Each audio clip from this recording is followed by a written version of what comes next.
Sabe aquela história de mentalizar desejos? Pois é, todo mundo já ouviu falar.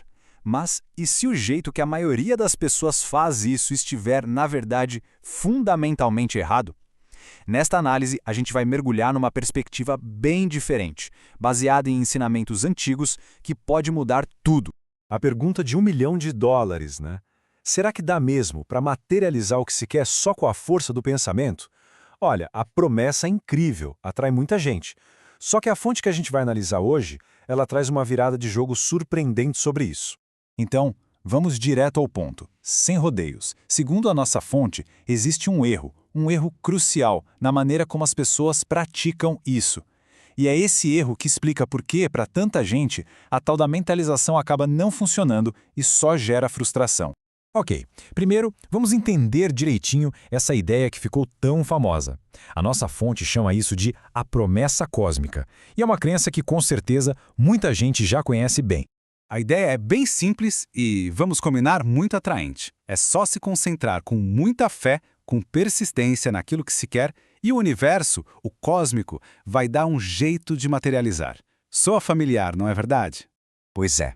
E é exatamente aqui que a nossa fonte acende um grande sinal de alerta. Existe um erro grave nessa interpretação. E olha, entender esse erro é a parte mais importante.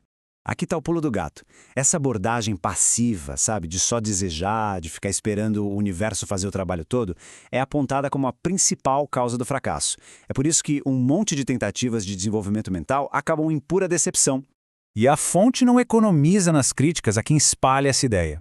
Essa noção de que é só sonhar e esperar que o cosmos vai entregar tudo de bandeja, o problema central, o grande X da questão, é a passividade que esse tipo de pensamento cria. Para resumir tudo isso, a fonte usa uma expressão bem direta, bem forte: ledo engano. É um jeito de dizer que essa abordagem de ficar esperando não é só ineficaz, é uma ilusão que pode ser até perigosa.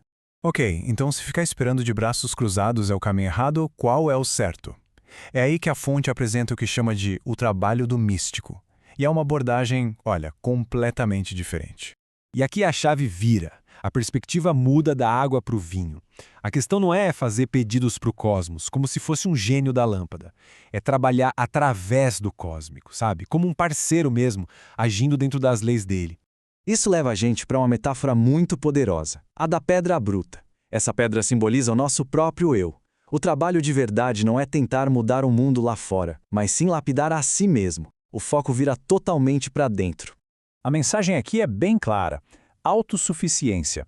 Antes de ficar olhando para o céu pedindo ajuda, a orientação é olhar para dentro, é usar as ferramentas que já estão disponíveis, a mente, os talentos, as habilidades de cada um.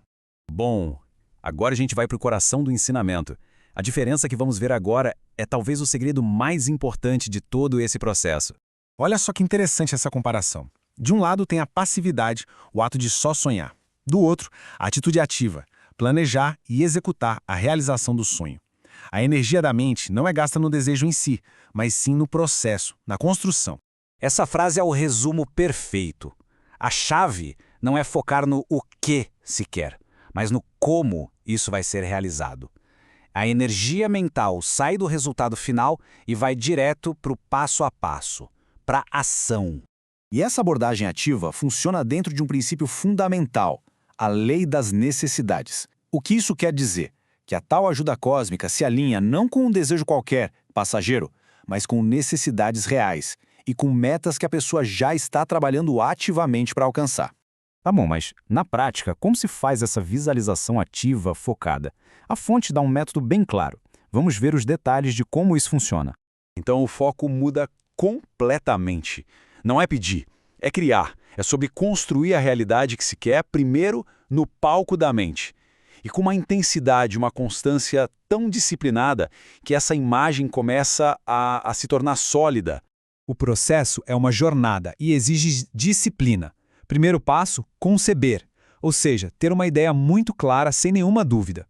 Segundo, visualizar, manter essa imagem mental viva, hora a hora, dia a dia. Terceiro, vitalizar, é colocar emoção, sentimento nessa visão até ela parecer que pulsa por dentro. E por último, direcionar. Usar essa visão como um norte, uma bússola para alinhar cada pensamento e cada ação. O resultado disso tudo é uma transformação profunda. Essa visualização vira quase um novo sistema operacional. Ela não muda o mundo lá fora de uma hora para outra, ela muda a gente por dentro. E é essa mudança interna que, no fim das contas, acaba redefinindo a realidade de cada um.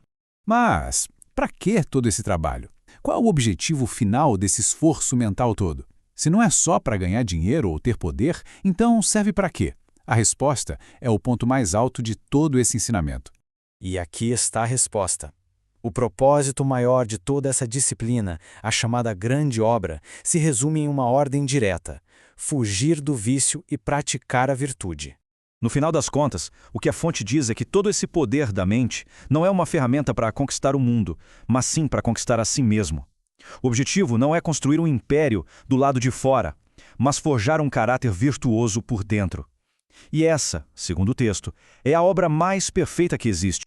E isso tudo nos deixa com uma reflexão final, né? E se o verdadeiro poder da mente não for para mudar o mundo, mas sim para transformar a nós mesmos? Talvez a grande promessa da mentalização não seja manifestar coisas, mas manifestar a melhor versão que podemos ser. É uma ideia para se pensar.